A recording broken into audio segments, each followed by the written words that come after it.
We will continue on the first stanza that we were discussing, Being recorded. Canonization by John Donne.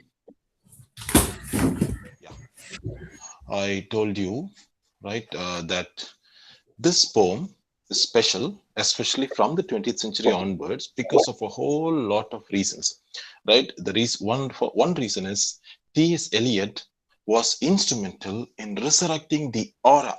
You must have heard of the word aura. We recollected to the previous class, right? Aura means, right? Walter Benjamin says something unique or specific. The thisness that T.S. Eliot says about a particular object or thing or place, the aura of a region, the aura of a text, the aura of a word, the aura of an object. So, what is the aura? Something unique about the metaphysical poets.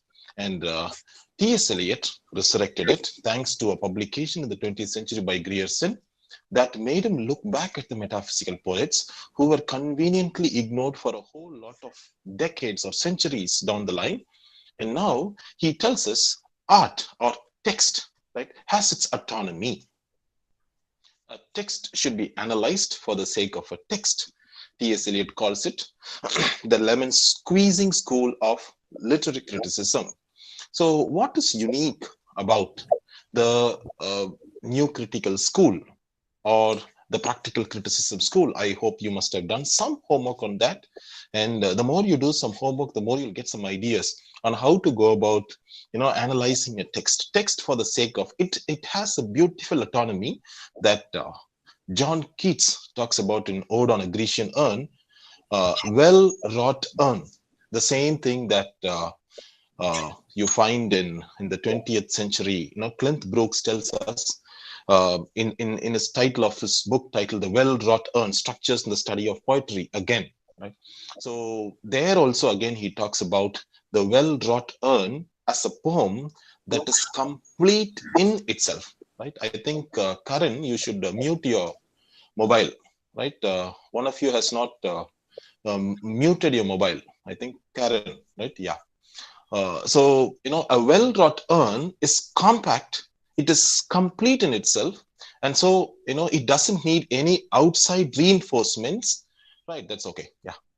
Now to complete itself. So, I don't want to give you an analysis of the poem that is elsewhere, that has been elsewhere discussed anywhere on the books, textbooks, notebooks, critical schools. No, something of my own I'm giving you, and you can also build it up. So please don't, look up for material on any website for any poem that you're going to analyze. Now at the PG level, you are a literary surgeon by yourself. And so you have the methodology, the surgical implements, the surgical tools we call literary tools or literary devices to analyze a poem. So why should you look outside? Like Carl Jung beautifully says, who looks outside dreams, who looks inside awakens. Look within for answers. From your perspective, how will you analyze this poem?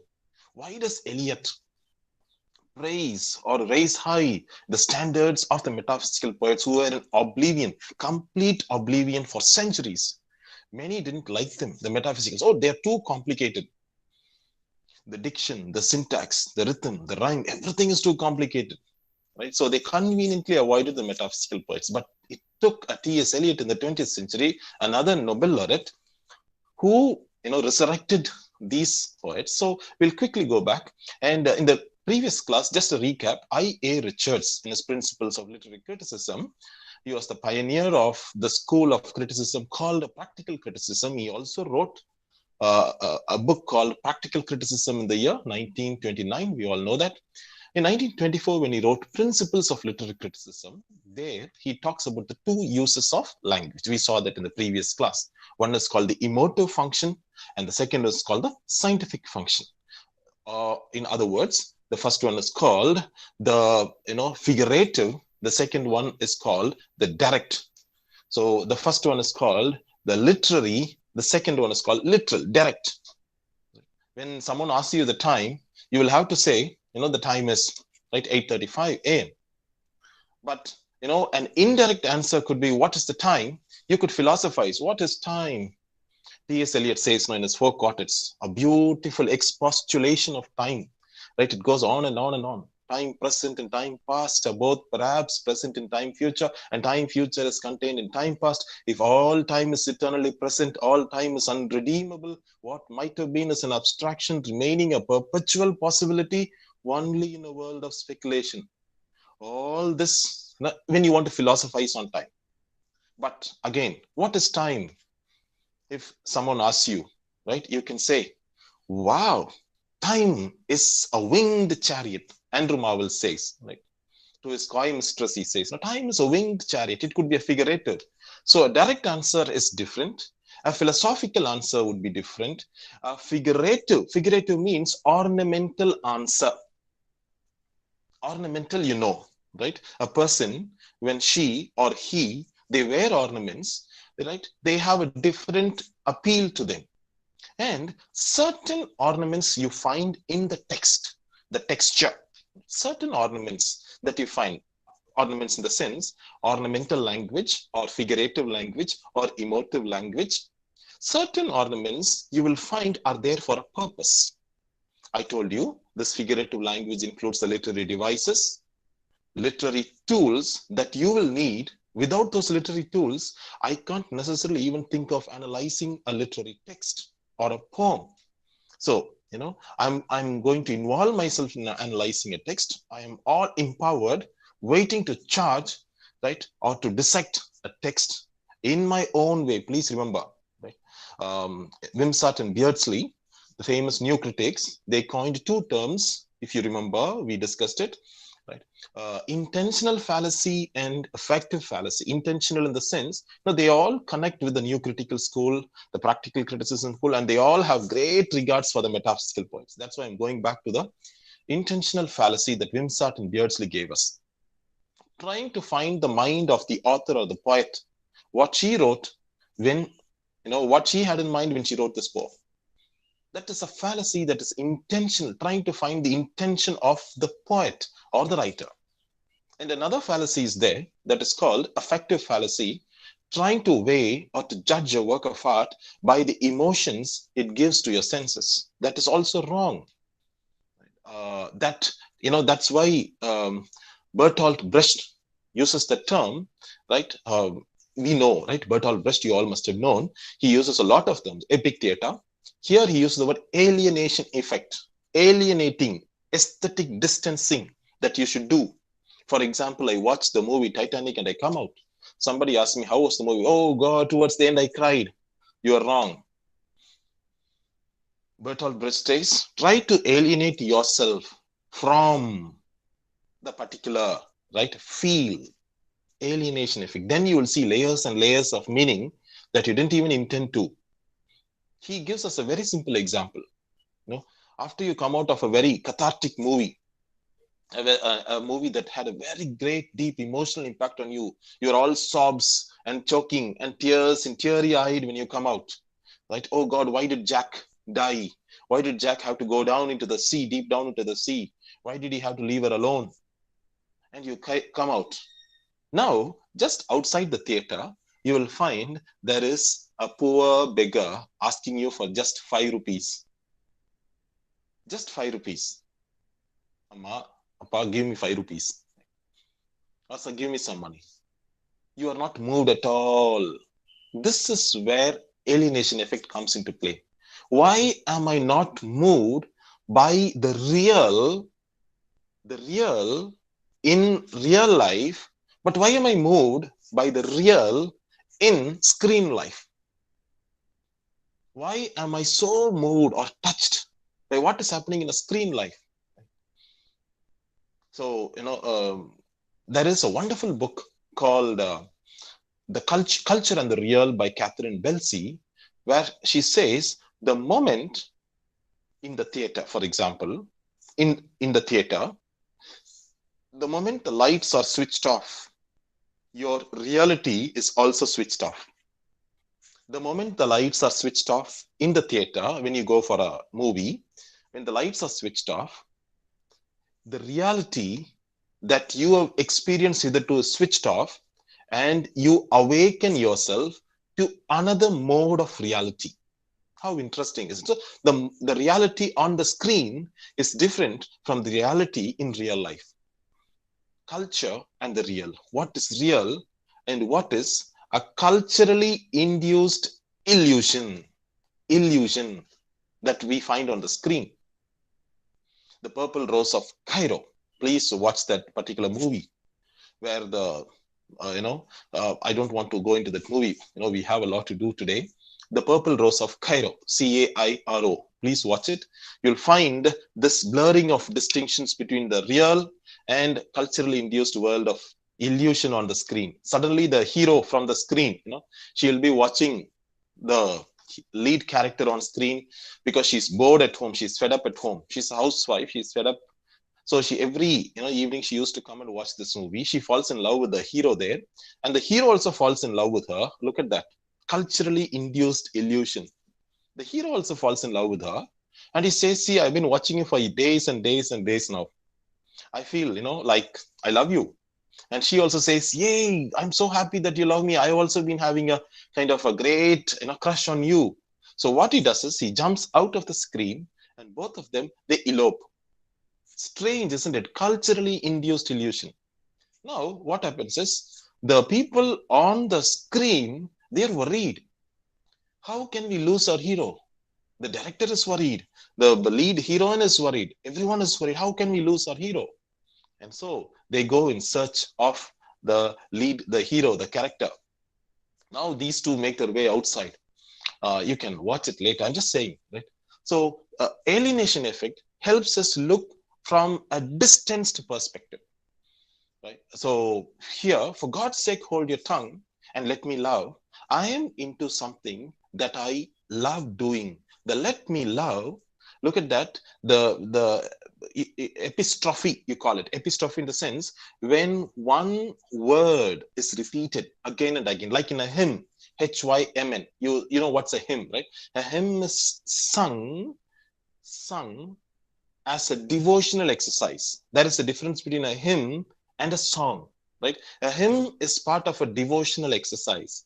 So here he also uses the word hymn in the middle stanza, but look at the refrain there, epistrophe you call it, like an anaphora at the beginning, the epistrophe at the end, love gets repeated. Now he has made a choice. What is that? Let me love.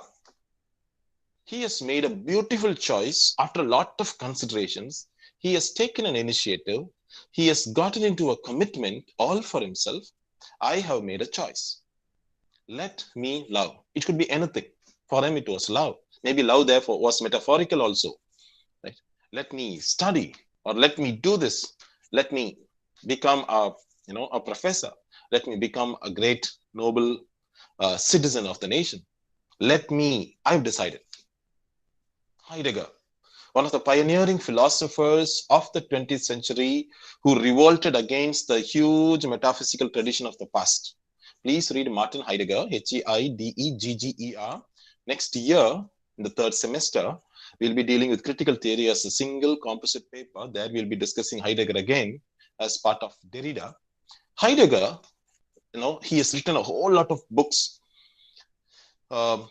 He gives us, right, two beautiful words, like I.A. Richards gives us two words, right? Emotive and scientific. Heidegger gives us two wonderful words. What are they?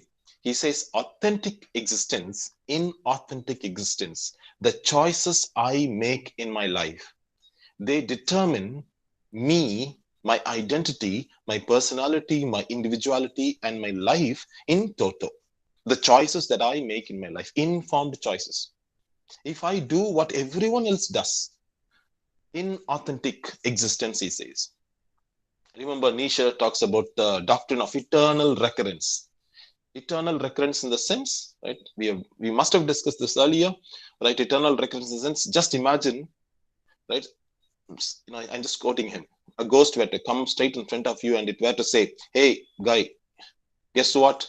You've got to live the same existence every day of your life. Morning, the sun will rise up. Evening, the sun will set. After that, the moon and the stars will come up. The next day also, the sun will rise up. Evening, the moon will, come up. The sun will set and the stars will come up.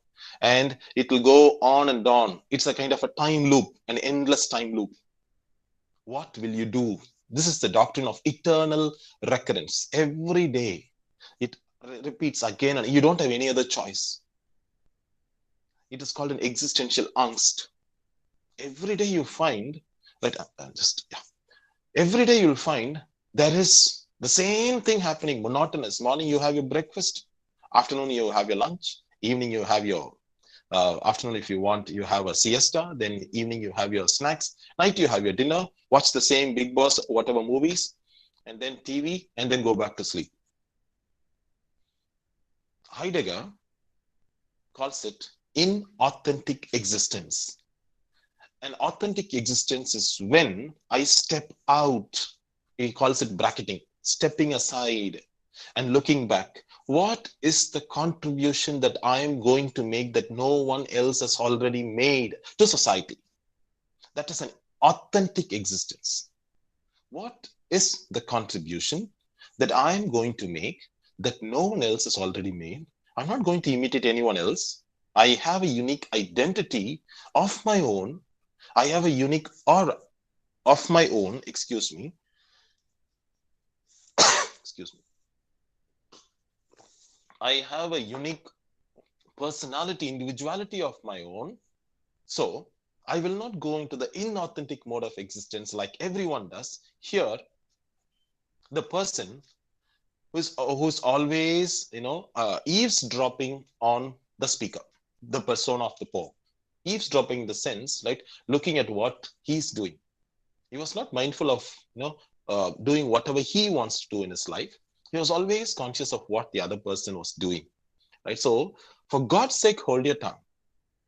Yesterday, we saw the word stereotype, how you can't pass, you have to suspend your judgment. You have to hold your judgment. You have to be careful before you pronounce your verdict on somebody. Excuse me. You'll have to be very careful because you don't know what the other person is going through. I gave you a simple example of a class yesterday. So hold your tongue, let me love. You can talk anything about my physique.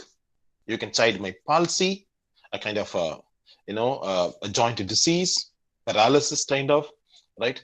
Or my gout, something related to, again, like weakness of the joints, arthritis. Or you can also talk about, excuse me, my 5 gray hairs. Yes, I have gray hairs, but it is not going to determine my identity. I have maybe, pimples on my face. I am dark. I am stout, or I am lean. I am tall. I am lanky. But that is not going to determine my identity. I am born the way I am born. Heidegger uses another beautiful expression for that. He says, right, we are thrown into the world.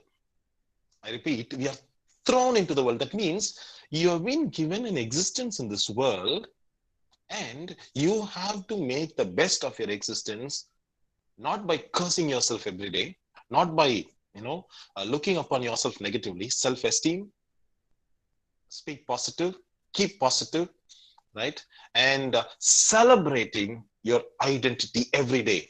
Yes, I'm this. All through my sweet life on this planet, I have to live with this physique, live with this body, live with this identity. Gray hairs, doesn't matter.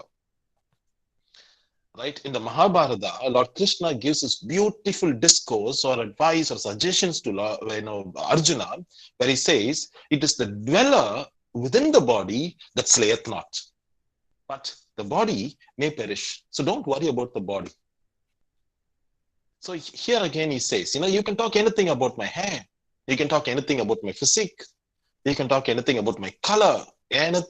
But you don't have any right to talk about the choices that I have made in my life. And he defends like a barrister. Why did I take this? Why did I choose? Why did I make this beautiful choice in my life?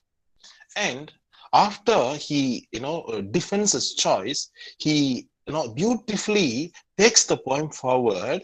Look at that. It's a very mundane activity according to the worldly sense. Let me love. He's not saying, let me write poetry. He's not saying, let me write philosophy. He's not saying, let me take class or let me listen. No. He's not saying, I'm going to fight a war. Let me fight a war or let me have my dinner. He says a very, very sensual or a sensuous activity. Let me love.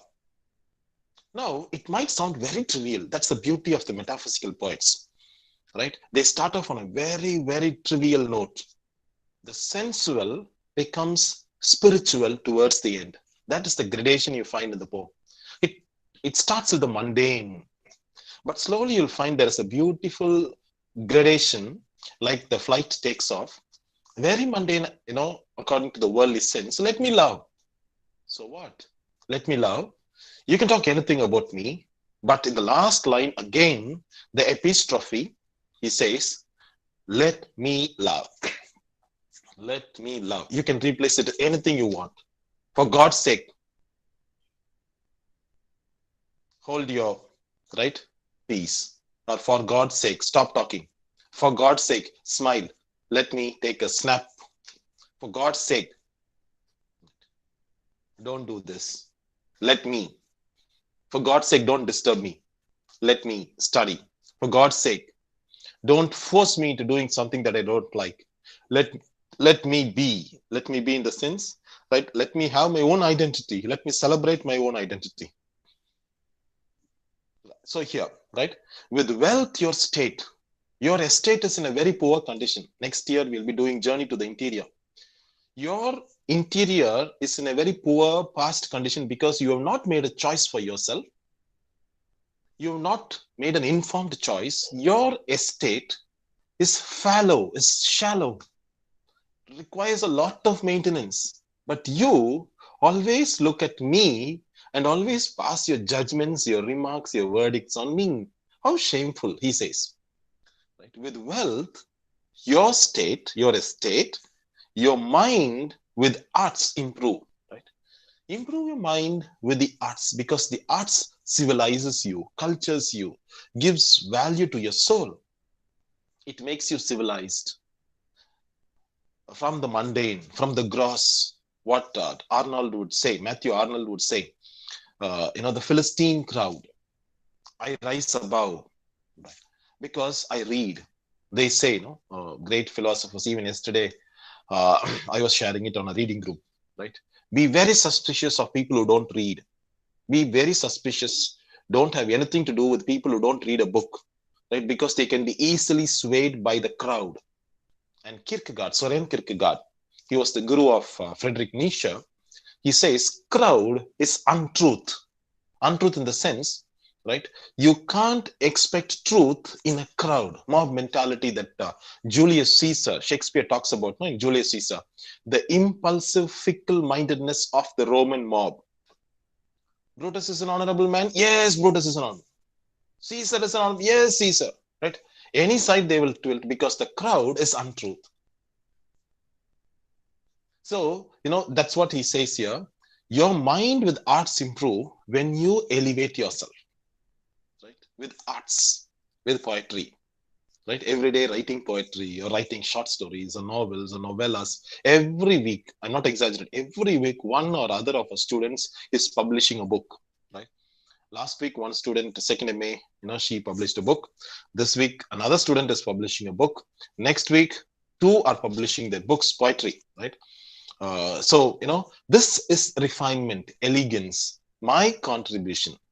What contribution am I going to make to society that nobody else has already made? How do I improve my mind with the arts? With arts, right? Improve. Take you a course. Course means take a choice for yourself, get you a place, position in life. You're not sure of what you're doing, get a position for yourself in life. Observe his honor or his grace, the nobles. Why are they noble? Cardinal Newman, I told you in the previous class, he talks about a gentleman as someone who doesn't hurt or wound the feelings of another person in thought, word, or in deed. If they do that, they are not nobles, they are not gentlemen. In those days, the word gentleman had a very noble, graceful quality to that. That means, right, I don't hurt the feelings of another person by passing my judgment on them. It's easy to say, you are a waste, you are stupid. Hurting another person, right? Passing judgments on another person, right? When you improve your mind with the arts, you reserve your verdict. Right? That's what he says. Or the king's real or stamped face. Stamped face means look at his face on the coin, right, that is given to you. Observe the king's face. Why is he the king? Or why is she the queen? What is stately about them? Do they poke their nose into everyone's affairs? No, the king has to be royal, elegant, graceful, charming. Be kingly, be stately, be like a prince or a queen. Right? Don't meddle into my affairs, he says. Contemplate on that. The moment you start thinking, right, you will not yield to all these distractions. T.S. Eliot says, no, distracted from distraction by distraction. What you will approve, whatever you will approve, go ahead, do it, so that you will let me love. He's very firm on his commitment. He's very firm on his ideals for life. Yes, in the previous class, we discussed stewardship. I am responsible for the choices I make for my life, and I have to keep to that every day of my authentic existence. Right? So, coming to the next stanza, next, he talks about again, like a barrister. Just imagine, he's arguing before a judge in the court of law, right? See the beautiful defense that he gives using a whole lot of hyperboles, epistrophes, anaphoras, metaphysical conceits. That makes the ornamental effect of this particular poem. Right? The metaphysical poets were known for using a whole lot of literary devices, figurative devices, rhetorical tropes, all of them put together, packed together in a poem of 9 5s or 45, right, lines. Alas, alas, who is injured by my love? A rhetorical question. No one is injured by my life. I'm just doing my work. Nobody I've harmed in my life. Right? A person who has renounced everything will not harm anybody. Now he's going to be canonized. He has to be canonized. Right? Towards the end, they should all look up to him. You know what is canonization? Right? A canonization is when a person becomes a saint when they renounce everything in the world and they have just one object of affection. So he has to defend why he and his lady love have to be. Just imagine, how can a couple be canonized in Catholicism? A person should not be married in the first place, right? If they have to be canonized, made a saint. Because once you're married, you have, grihastham, you have a whole lot of family commitments. The sadhus, the yogis, the sannyasis, the priests, the munis, they all don't marry. The reason is they have only one object of love, adoration, veneration, dedication, commitment, that is God or the Supreme or the Divine Being. Now, he says, canonize me because I love this girl. So mundane. But that is the metaphysical, right, heights of metaphysical poetry. You have to canonize me because, like the saint is in love with God, I am in love with my lady. So here, religion comes in because love becomes a religion. Religion is invoked because for him, it is not religion he loves. Love becomes a religion for him. So in that religion of love, he is the saint. His lady love is a saint. So instead of asking to God, you have to pray to me. Instead of going to other saints, you have to pray through us. Us, a saint, us, both. So, that is the metaphysical heights. We'll see that. Alas, alas, who is injured by my love? What merchant ships have my sighs drowned? We saw this, hyperbole. My sighs, they are so personal. How metaphysical conceit, look at that, right? Extended metaphor, you call them. What merchant ships, huge ships that carry cargo, have they drowned because of my sighs? Who says my tears have overflowed his ground? Just imagine, no? Tears flooding the ground. When did my coals a forward spring remove? We saw this in the previous class, right? My cold, did they stop a spring? In winter, the four seasons, spring, summer, autumn, winter, the four seasons. After winter comes spring. But because of my cold, did spring stop from coming up? Add one more to the, when did the heat which my veins fill? Add one more. That was the period when they had the Great Plague, right, in London. That's why it talks about the plaguey bill. We can connect that better today because we also have a plague in the world that has killed lakhs and lakhs of people. So, add one more to the plaguey bill. Soldiers will find wars.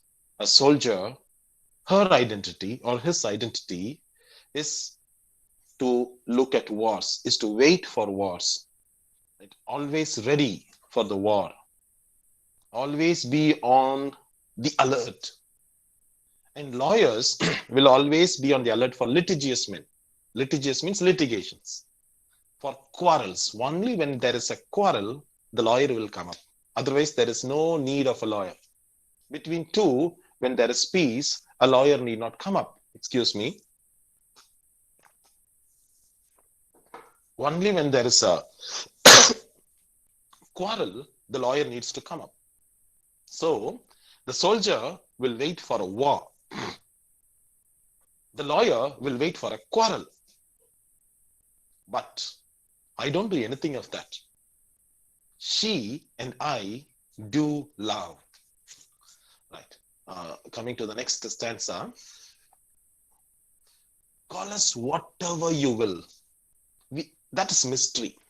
Religion is always, considered a mystery. Many aspects or many facets of the religious experience is considered mystic. In Paradise Lost, you find Milton telling us, inscrutable are the ways of the divine. And so what I want to do is justify the ways of the divine to mortals. Inscrutable means, like in the Mona Lisa, enigmatic. You can't understand, you can't fathom, unfathomable.